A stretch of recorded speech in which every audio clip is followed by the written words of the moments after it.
Now, Coach Knight, can you tell me when you got here and what you've been doing today? Coach Knight? Coach Knight, you've been on your phone this whole time. Have you been listening at all? Coach Knight exclaimed. I'm on my phone because it's my daughter Nadia's birthday tomorrow. It's going to be the best birthday she's ever had because it's going to be a surprise party. She's turning 12. I have so many people to contact.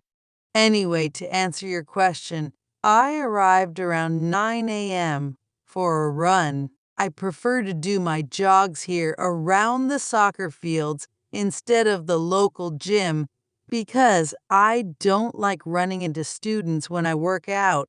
After my run, I went to my office to review some past basketball games and update my playbook.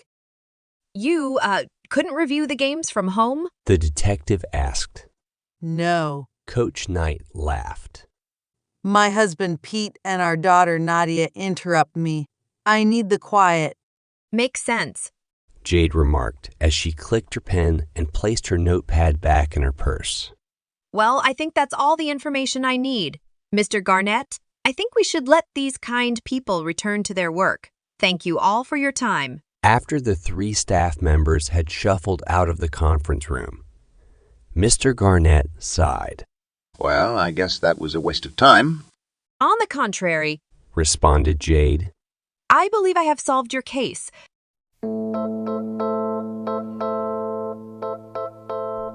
Detective Jade Spinell concluded, Coach Knight is the one who stole the necklace. The pearl necklace had 5 gold beads that spell out the name Diana, your wife's name. However, those beads could easily be rearranged to spell Nadia, which happens to be Coach Knight's daughter's name. You saw how determined Coach Knight was in planning the perfect surprise birthday party for her daughter, right? I mean, think about it. She never even looked away from her phone until I had to finally call her out about it. So it makes sense that she would steal the necklace and then rearrange the beads that spell D-I-A-N-A to spell N-A-D-I-A instead. Then it would be the perfect birthday gift for her daughter. This is why Coach Knight is the most likely suspect to have stolen the necklace. Mr. Garnett looked shocked. Are you sure, Jade?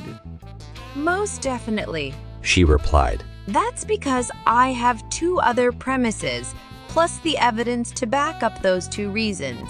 Coach Knight said she went for a run at the soccer fields when she arrived, but her shoes were white and sparkling clean when she met with us.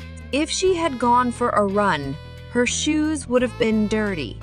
Just as you mentioned earlier, Jasper, it's been raining cats and dogs all day long.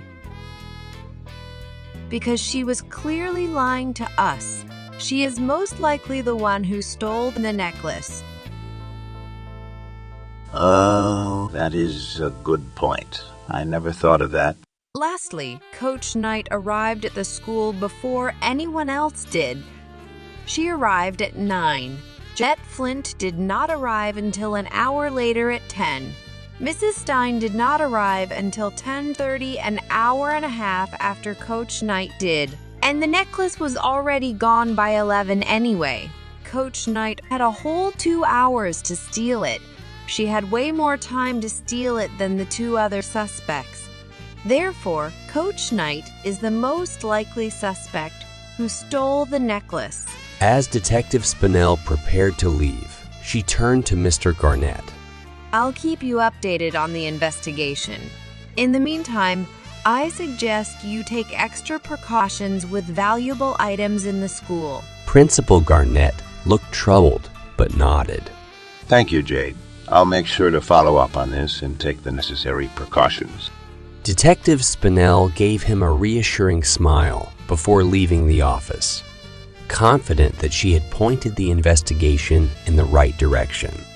As she walked out of the principal's office, Detective Spinell felt a sense of satisfaction. Another case solved thanks to her keen eye for detail and her strong justification.